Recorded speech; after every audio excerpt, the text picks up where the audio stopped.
Hello everyone, and a very warm welcome at our webinar focusing on the elements on creating child-friendly school zones. My name is Shelley Bontje. I am Sophie Simon. And we are both mobility advisors at Mobycon. Today we will share some of our expertise which we've gained throughout the years when working in the Netherlands and other European Union countries and North America, or not only European Union, but just Europe in general. We are happy to share this expertise, and we hope that you will enjoy this as much as possible. And we will mainly focus on the physical surroundings around schools, so that will be the topic of today. But we are not only interested in what we are doing, we are also definitely interested in what you are bringing us to watch us. So let's start with the presentation. And then we can go to the next slide. Oh, sorry, yeah. As you might are aware now, if you have been watching other Mobycon webinars, but we will make use of Menti. So please go to menti.com and use the code. As I said, we are happy to present and share all our knowledge, but we are also very curious to know what kind of background you are having, and of course that also clarifies why you're probably watching this webinar. So it would be great if you can share that with us. So the question is, what profession do you identify with the most? And we will see the answers coming in.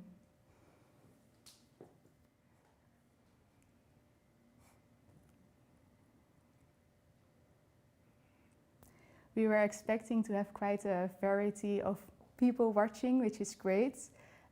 School zones are often places where you can find loads of different interests. It's not about designing the streets, it's also about the people that use the area. So I'm very happy to see that we have a variety of people.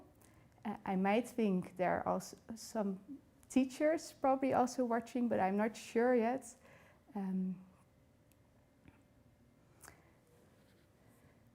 I think this is great for having an education, and for now we will just start continuing the presentation.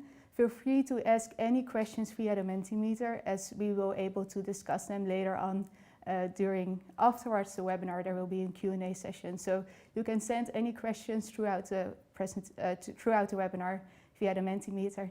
And I now saw that there are some teachers watching, so that's great as well. Okay, so to begin with, I would like to start with the Dutch context. Here you can see the route which I used to take walking from my parents' place to school.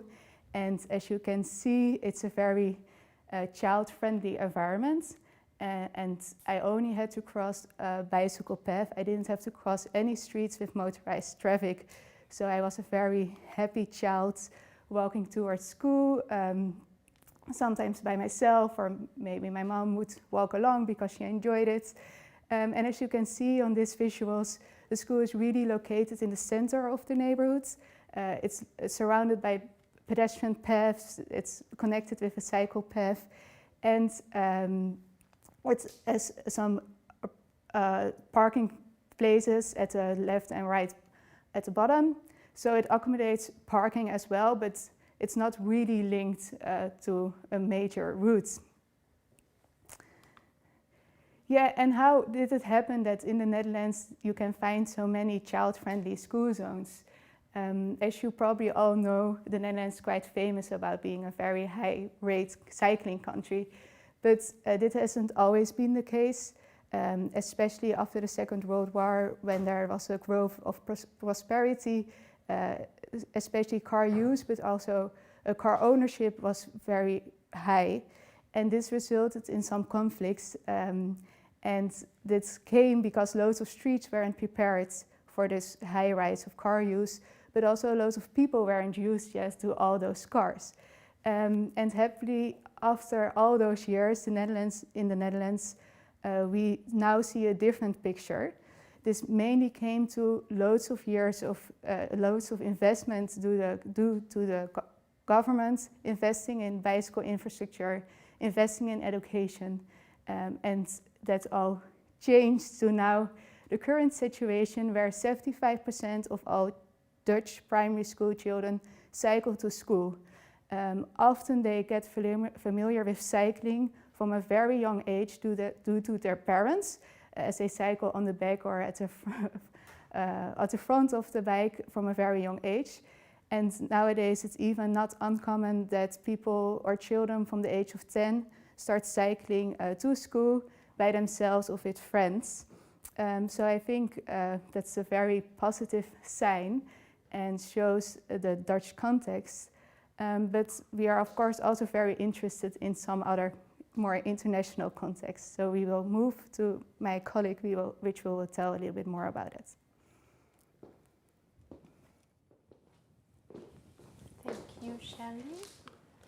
Okay, when looking outside of the Netherlands, we often don't see such child-friendly environments around school, and school routes can often look something more like what you can see here, which used to be my route to go to primary school. And as you can see, it is very car-centric. I grew up in Luxembourg, which is the country with the highest car-to-person ratio in the European Union, so it's not surprising. So you can see I had a very short distance to walk, but even on that short distance, there were quite a few dangerous spots. I had to cross a gas station and a supermarket, so you always had to watch out for the entrance and exit points because there were a lot of cars, and it is also the main route which will take you into the city center. So there were lots of cars, and as you can see, there aren't any traffic calming measurements in the streets, so it was also quite common that people would speed. But nevertheless, I have really good memories about walking to school because I could always meet up with my friends and we could chat and play.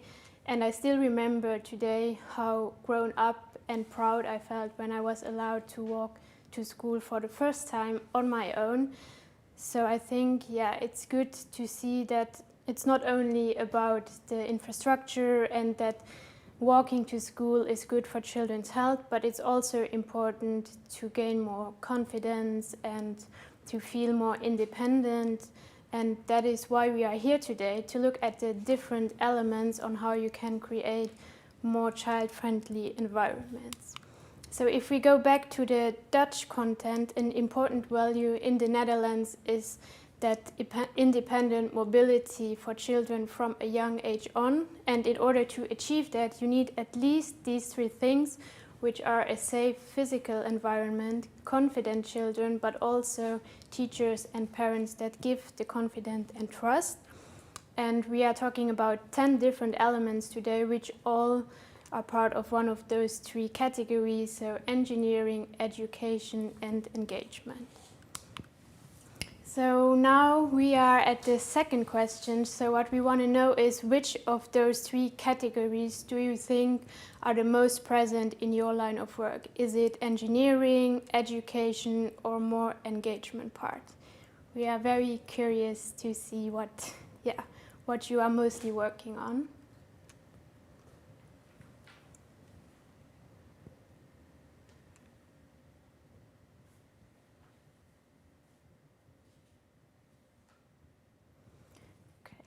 The first answers are coming in. Okay, so it looks like engineering is the most in your line of work so far, which I think for us isn't surprising. That is what we mostly see also in all the projects that we are doing. So people often focus more on the physical environment. For education and engagement, it's almost the same. Okay, it's interesting to see, but I was quite sure that engineering would probably end up at the first place. Okay, now we will start to look at our different elements, and Shelley will tell you more about that.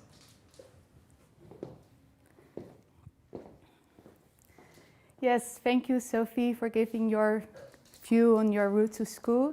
And thanks for introducing the three categories we distinguish with engagement, engineering, and education. Here you can see all the different 10 elements which we have distinct within those categories. We will have a closer look at them now. So the first one which I will talk about is traffic calming as a way how you can help your school environment become a little bit more child-friendly. With traffic calming, we in particular mean that with design ways, you influence the streets in such a way that the speeds are being a little bit lower. And speeds, but also the volume, less motorized flows, will help to make the environment a little bit more child-friendly. There are different ways how you can do that. And in not every situation, there will be the same way how to approach it. For example, the school I went to is really located within a traffic calmed neighborhood. And most of the time schools maybe will not be located in traffic calmed neighborhoods and will be difficult to change the whole neighborhood. And therefore it will be better or perhaps easier to start with traffic calming measures at the streets immediately in front of the school and especially nearby the entrances, so at least those spots become very safe, and also because people are getting off their bike there, for example, or running out of the school when they are happy to go home. So it's really our advice with this element to think about what is the speed around the school and how accommodates the environment a child-friendly place.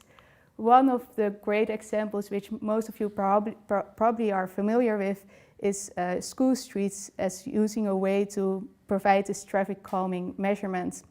School streets aren't that common in the Netherlands yet. They are way more common in Belgium and in the United Kingdom. With school streets, we in general mean that the school is temporarily closed at the beginning or else well at the end of the day.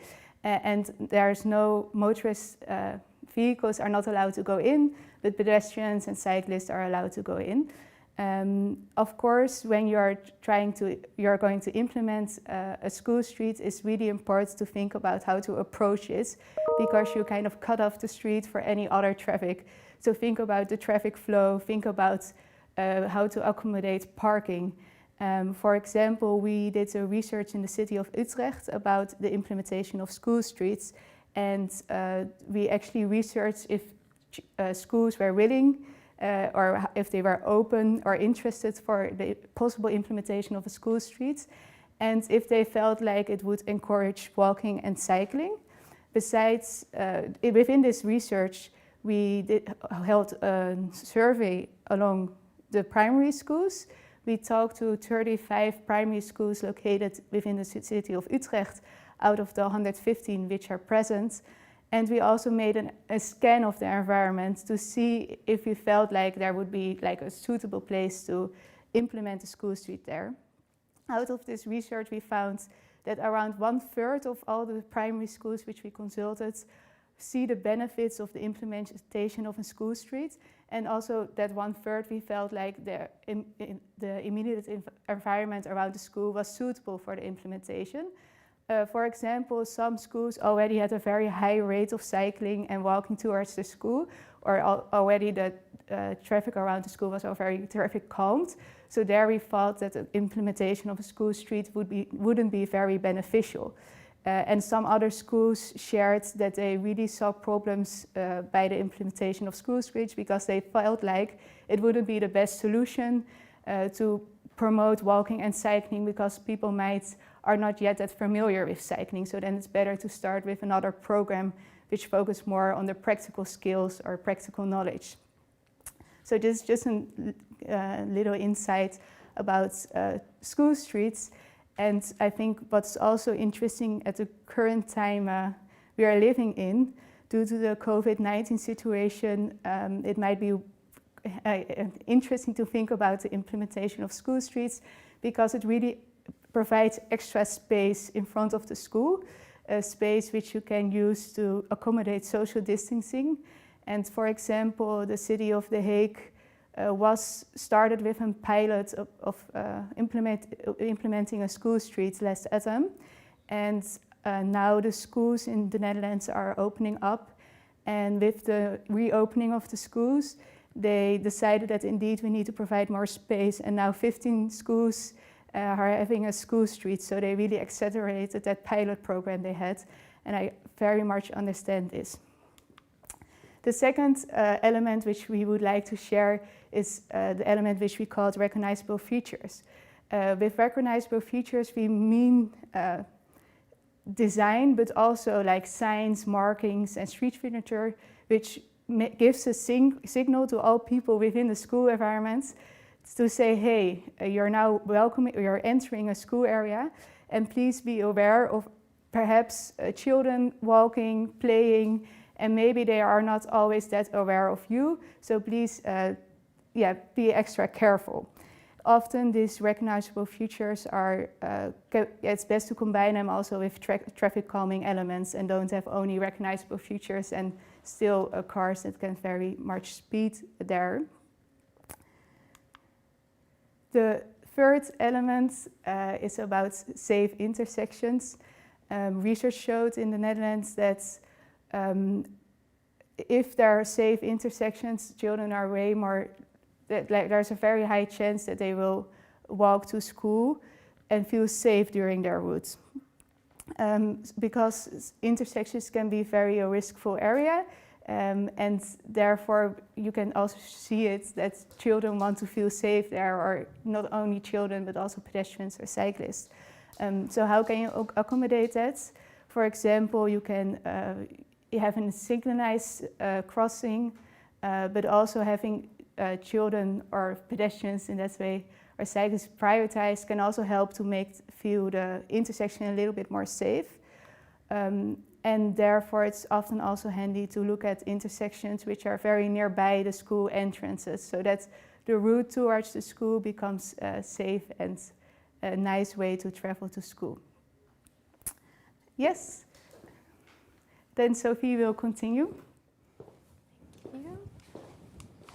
Okay, so another element, one that can often be overlooked, is to accommodate adequate parking. And in school zones, you should accommodate at least 3 different types of parkings. Car parking, bicycle parking, but also what we call pedestrian parking. If you are willing to encourage safe and active travel, car parking shouldn't be overlooked, but at the same time, you also want it to take up too much of the space that is available. What you need is most of the time long-term car parking for the teachers, but also short-term parking options for the parents.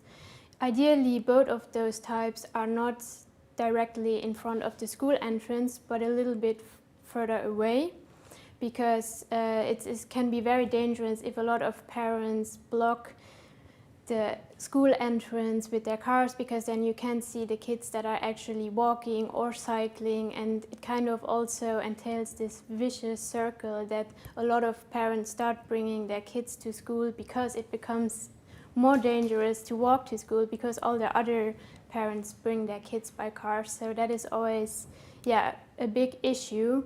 And park and ride zones, as well as pick-up and drop-off zones, can be a very great way to accommodate for car parking, because you can put these a little bit outside of the school area and then the kids can even walk the last bit. When it comes to bicycle parking, it obviously depends on the actual behavior of the kids. So if there are already a lot of people coming by bike, then you also need a lot of bicycle parking. However, it is also very important, if you want to encourage people to come more by bike, that you have enough bike parking. And this is not only for the bikes of the children, but you should also keep in mind that some parents come by bike when they bring their kids and they also need a spot.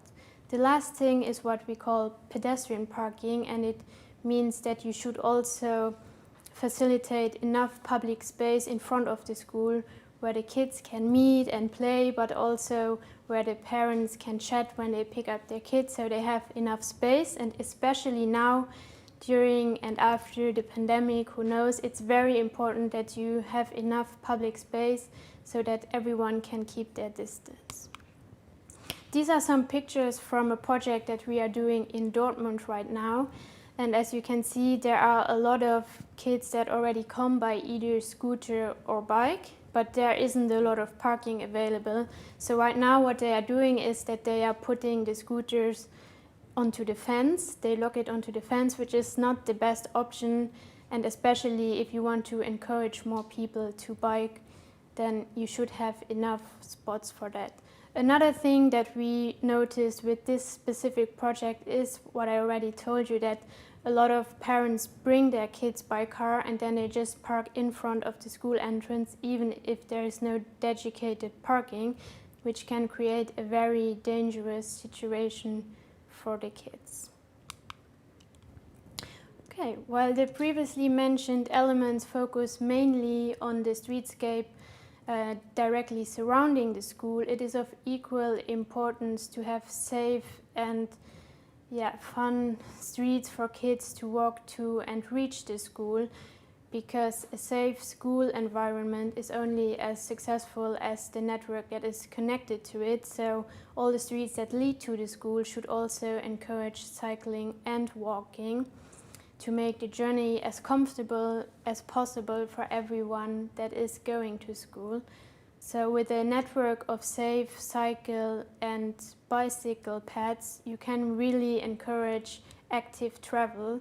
So the routes preferably consist of very wide foot and cycle paths, safe intersections, but also you should look at giving priority over other road users and also having a clear sight so that the kids can be seen, but that they also see what is going on and that they can see cars approaching so that they know they have to pay attention. To show you an example of how you can achieve a dedicated network, here you can see an example from Luxembourg.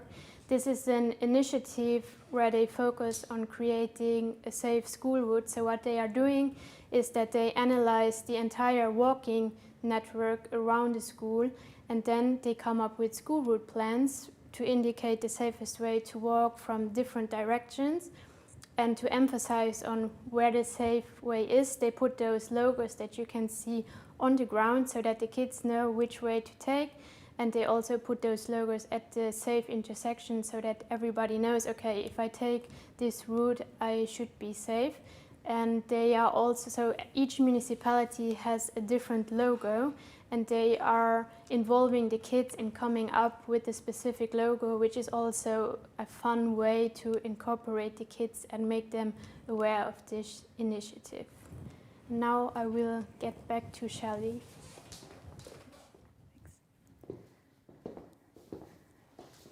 Yes, so we will move on to the next category, which we called education. And within this category, we defined only one element, and that is the one of permanent traffic education and the active involvement of parents.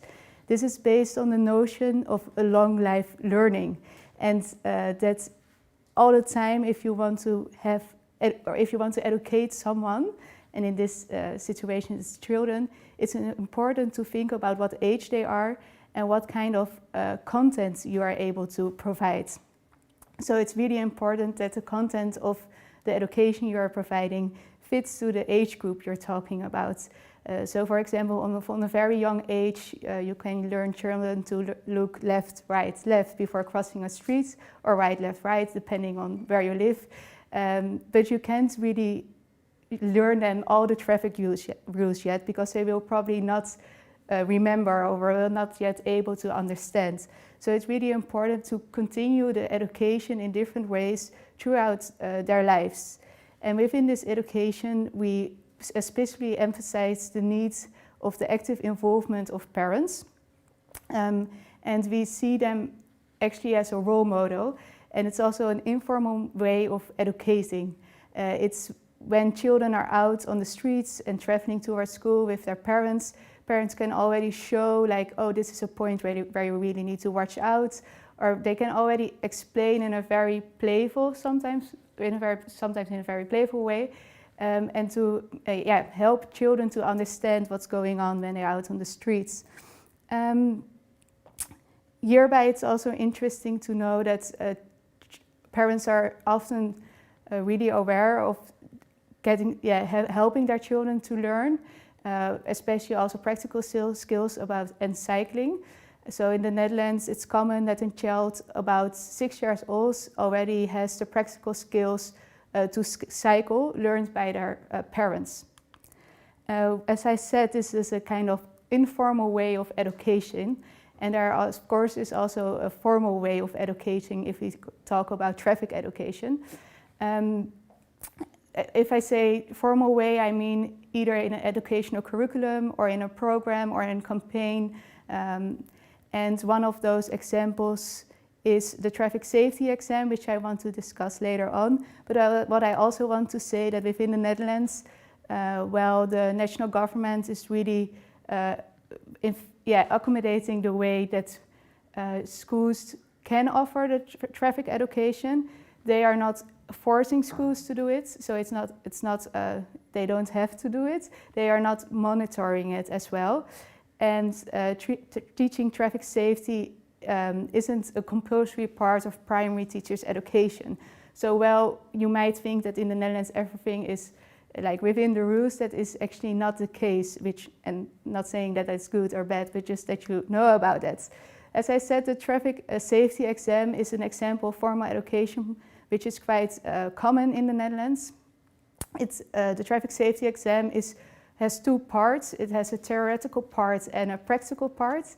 It's often given or provided to school children around the age between 10 and 12. So that's when they are still at the primary school, but just before they go to secondary school. So it's kind of the test before they are allowed or independently safe cycle towards secondary schools, where most of the time a little bit further away than primary schools.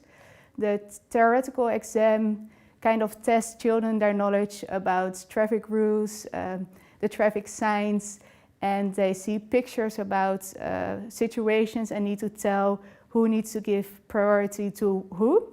And the practical exam is really about practicing the children their cycling skills. There's a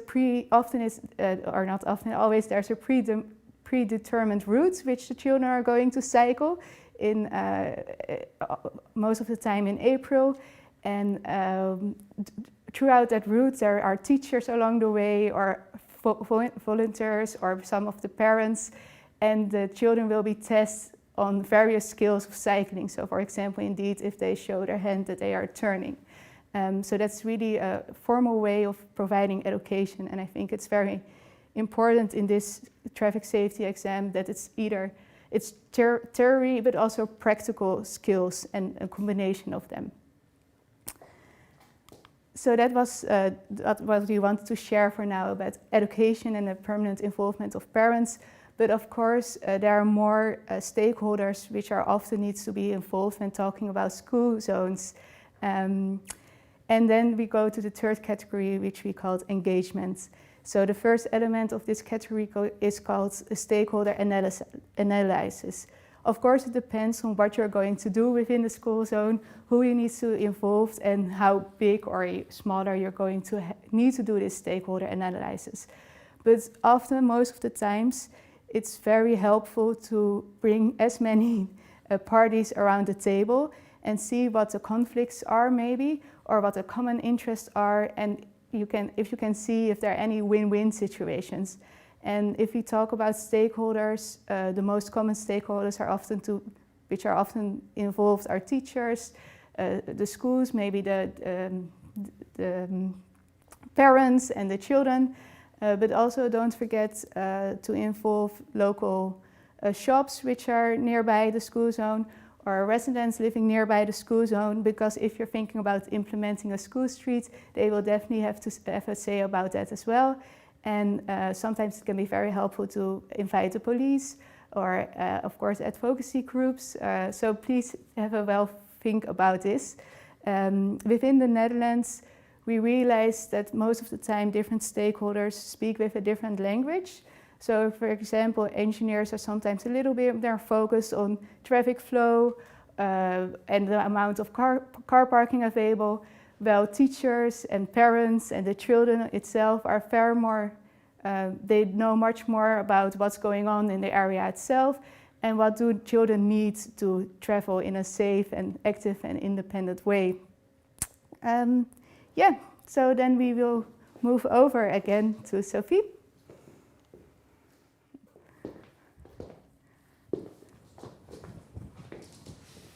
Okay, so our next element is data collection, and for that I will first share a little bit of data with you. In the Netherlands, 90% of the primary school children live at a walking distance from school, which is up to 1 kilometer, and 97% even live at a cycling distance, which is up to 2 kilometers. And in total, 2/3 of all the primary school children either walk or cycle to school. So in the Netherlands, the distance between the home and the school is the strongest factor why someone chooses a different type of transportation. So therefore you can see that the data collection is an important tool when it comes to encouraging more active travel. And some questions that you should always ask yourself is, what is the current travel behavior? How are the kids, the parents, the teachers coming to school? And why are they choosing a specific type of, either walking, cycling, or coming by car? What are the problems? What is missing right now? To give you a good idea about what are the actual challenges so that you can come up with the right solution. What you can see here is data that we collected for a project where we were looking at the schools and where the kids live. So in a lot of countries, for example in Germany, you no longer have to go to the school that is closest to where you live, but you have a free choice. And distance doesn't seem to be one of the main factors to choose a specific school, rather the program that they offer, or if it's like a specific type of school, like a Catholic school or something like that. But also a lot of parents choose a school which is on their way to work so that they can drop off the kids in one go. And I think the result of that is that a lot of children live very far away from school, so it might not be possible for them to walk or cycle. And not everyone has access to a car or bike, so they also rely on public transportation. As you can see in those examples, it's in the same city. We have one school where 82% of all the kids live in the area of 1 kilometer around the school, so you know that they could potentially walk. But then in the other school, it's only 37% of the kids that live in the 1 kilometer radius around the school, which give you two completely different types of situation and problems, because it is not, you cannot tackle it the same way. So therefore it is always really important to first get a good idea about what the current situation is and what you need to do to tackle these challenges. This already brings me to our next element, which is to use the right tools. So obviously there are a lot of different tools at your disposal. There are a lot of different programs and also a lot of monitoring techniques. So it's good to first collect your data, analyze it, and once you know what the specific problem or challenge is, then you know there are a lot of programs and you can come up with the one that fits your problem the best. So a few options would be school travel plans, but also mobility managers at school, which are both not that common in the Netherlands right now, but more outside, like in the UK and North America. But school travel plans can be a great tool to use for each school. We are also doing it in some of our projects, and it's always good because you can look at all the data you collected and you know where the dangerous spots are, where there should be some improvement, and you can then come up with a school plan for each school where you show what the safest route is to walk to school. And the good thing about them is that you can also show some different kind of things. For example, you could show where there could be walking bus stops, where you can put drop-off and pick-up zones, so that you can really show a lot of different things with school travel plans. So they are really a great tool. Speaking of the walking bus, which is also a great tool to use because you can encourage more kids to walk to school because they can go together with their friends and classmates, and you can also give the parents a bit of peace of mind because they know that they will be safe and someone will be with them all the time, so they probably shouldn't run into a dangerous situation. And that already brings us to our last element of the day, which Shelley will present to you.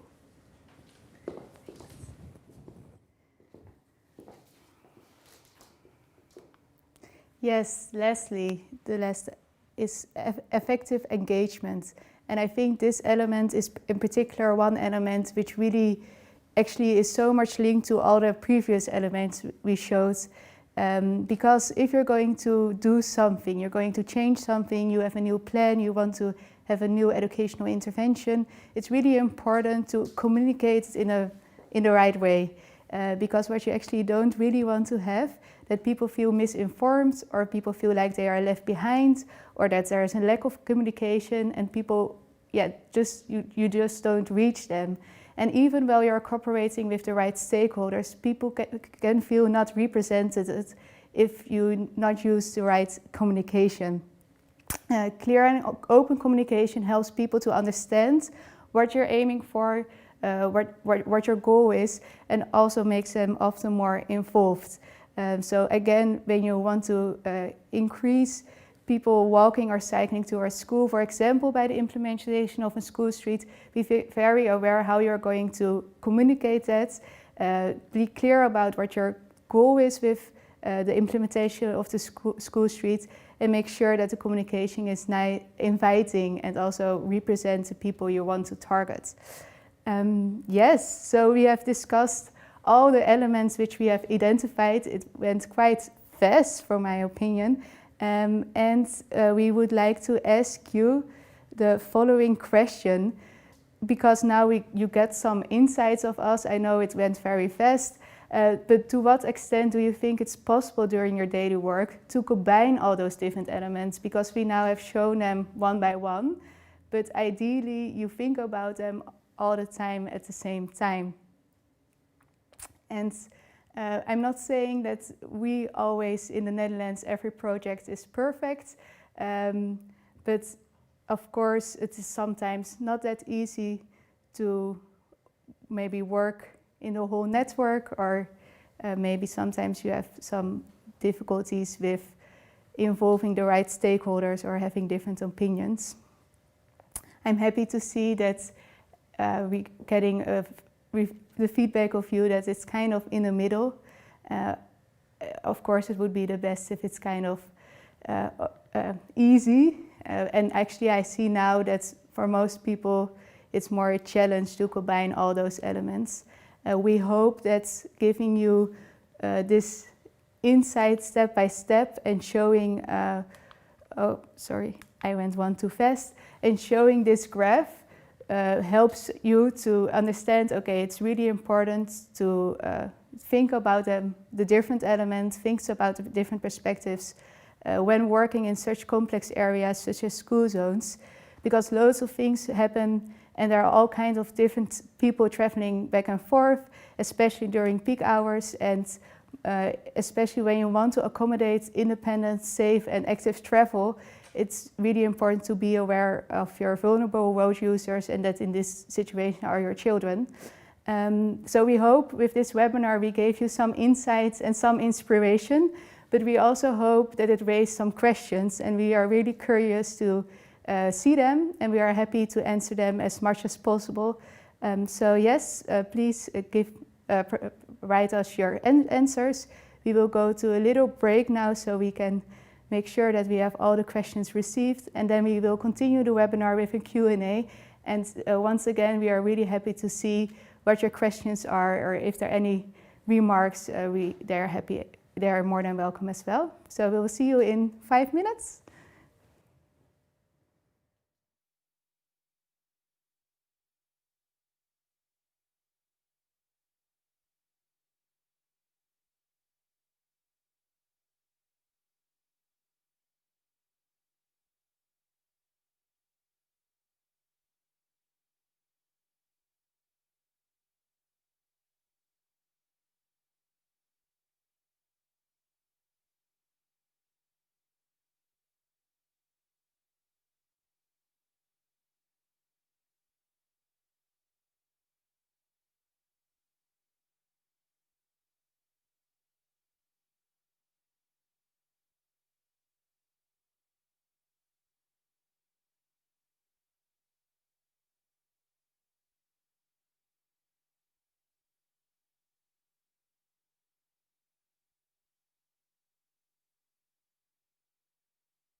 Yes, so welcome back, and we are starting with our Q&A session.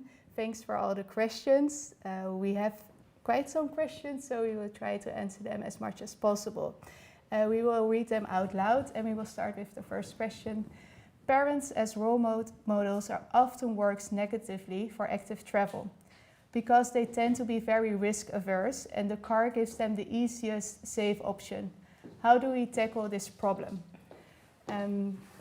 I think it's a very interesting question, and I hope I can answer it accordingly. But I think there's nothing bad with being risk averse, because you can still practice and cycle or walk towards school, and hopefully then later on during time, once children have learned the right skills, and will also move around in other parts of the other areas, so not only around schools. I think that by then they have the right skills and probably can also deal with less safe situations, but at least they have already gained the skills to deal with that. I hope I've understood the question correct, and I can imagine what you also mean with this question, that maybe because cars are not like being in the real situation and kind of feels like, oh, this is not the best way to learn. But I think actually there's not so much wrong with it.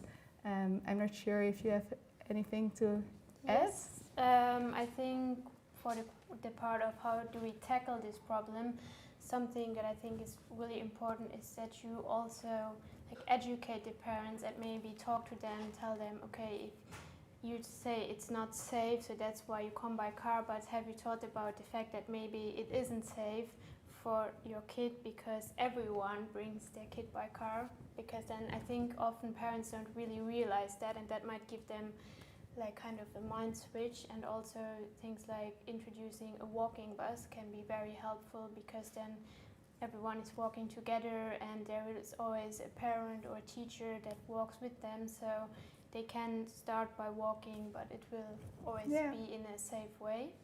Yeah, I think that's very important indeed. Let's go to the next question. City engineers are often worried about recognizable features. For example, different colored zebra crossings. How do we convince them to look outside the engineering manual? I think this is a very nice question. And I know we need to be careful with this as well, because I know in the Netherlands, colored zebra crossings, for example, the rainbow crossing, don't have a legal status because it's not in the book. That's it isn't a zebra crossing. So I think it's you're not really following the engineering rules, right? Because you do something extra. Well, there's maybe a question: do you need to broaden the rules so it becomes easier to do so? Or is it also accepting that maybe doing something besides how everything needs to be is also fine and doesn't give unsafe situation, but actually helps safety? I'm not sure if you have any insights about the Luxembourg project, where they also included the recognizable features to make the network more inspiring. So the example that we showed with the logos, I think, is widely accepted by everyone, but it's also not like a big change. But then there was also a picture of this huge zebra crossing, which was also a pilot project. And there I know, for example, that also after they initiated this, the ministry said, oh, listen, this is actually not allowed to put different kind of colors on the ground. So they did have to remove it, which is a pity, because they noticed within a few days that cars were actually all slowing down. So maybe one aspect that you could talk to engineers, I think they often like to have a bit more data, so you can show them some case studies where this worked really well, to tell them, listen, this is an easy way on how you could achieve something, so then maybe you can somehow convince them that this would be an easy way to change something. Yeah. And now thinking as well that the zebra crossing is of course very like on the road, while the other signs which Sophie showed is within the pedestrian path or within the stone which is used. So I think maybe you can also think about recognizable features which still fit in engineering rules, right? Because I think having a nice decorated pedestrian path is not something I hope people can really be against. Let's go to the next question. Aside from education and road infrastructure, which behavior change tactics would you say make the most difference and why? So I think here, I think also using perhaps pilots to make it very easy for people to change. So education and road infrastructure are very long-term developments. They are very like, they need to have a lot of planning involved. They are big changes. Well, maybe if you can do a pilot or a pop-up intervention, you can try it out in a very easy and fast way without having the whole planning process at the start. And it also, if it doesn't work, it's very easy to adapt. So I think maybe piloting or having pop-up, having one day a year maybe, or a week, that you encourage really walking and cycling, just making small steps may be a helpful way to do it. Yeah? I like this question as well. How do you fit school buses within these strategies to promote active modes? Yeah, it's a good question. I know this can also be a bit tricky because obviously in a lot of countries and for a lot of kids, school buses are the only option or a great option to come to school. So I think it's important that you have this option, but then the same as with cars, try to not have the bus stop immediately in front of the school entrance, but try to find a better suited spot. Could be a little bit further away or maybe at the back side of the school so that you don't block the entrance, because buses are quite big, and then again if a lot of kids cross the street you could maybe not see them and it can become a dangerous situation. So I think it's better to find a spot for the bus a little bit further away from the school, which also gives the kids again the option to maybe walk for the last 200 meters. How far from the school would you expect traffic calming to begin? Minutes would be great. Yeah, so I think as said, ideally schools are situated in traffic calmed neighborhoods. So kind of the whole surroundings like are traffic calmed. I think here is also a big difference between perhaps schools which are built in new developments. So if you're really at the start of developing a neighborhood, really at the urban planning process, you can really think about where to situate a school. But most of the time you will probably deal with schools which are standing there for years, and you can't probably have influence on the very broad surroundings of the school.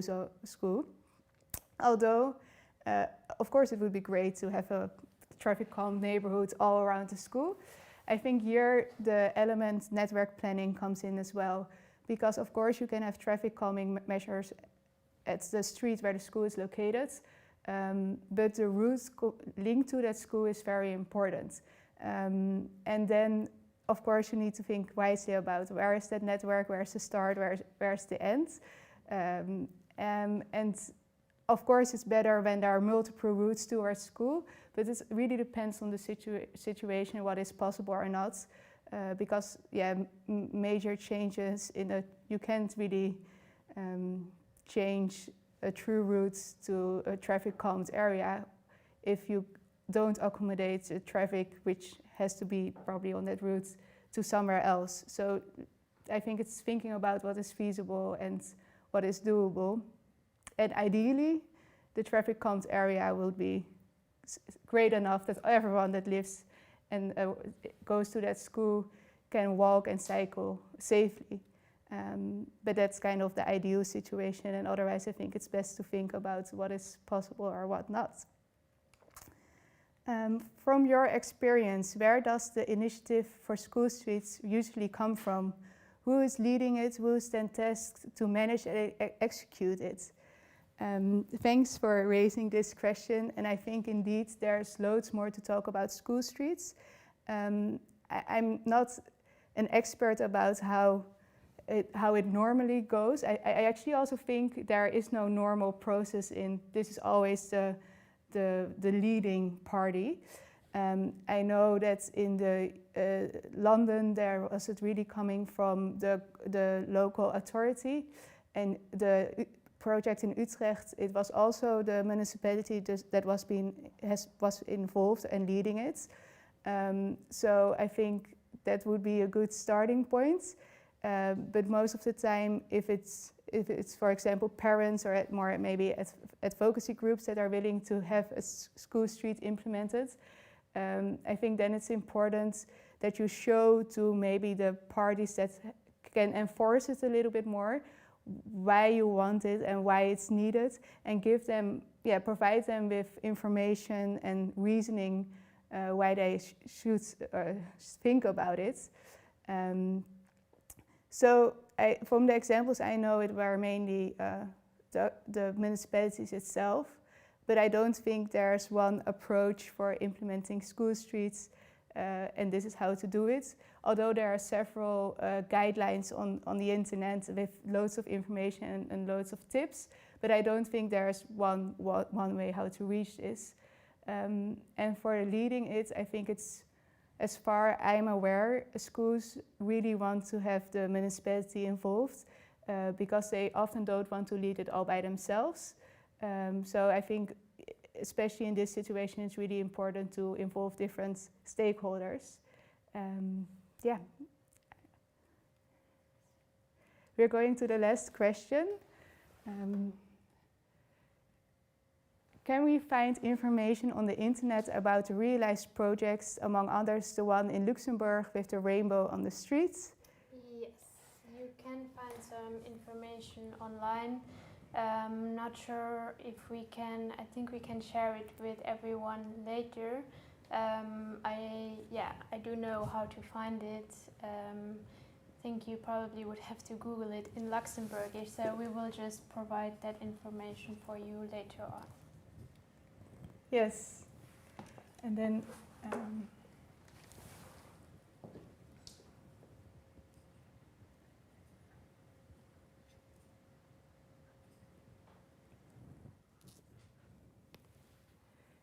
as we said, this was the last question which we were going to answer.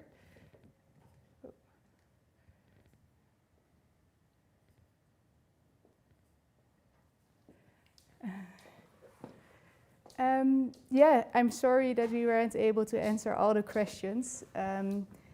Also about the examples we shared, of course we will share the information. And but I want to say something about it, but I just, oh yeah, of course, if there's one example which you can't find or you're really interested to know more about it, you can always send us a message, and we can also direct you to the right knowledge. To the right example. So then we are at the end of the webinar for now. What we also want to share before we really say goodbye is that this isn't the last webinar Mobycon is going to provide. There's actually one webinar coming up in the end of June, and it will be given by our colleague Leonard and our colleague which is located in the US.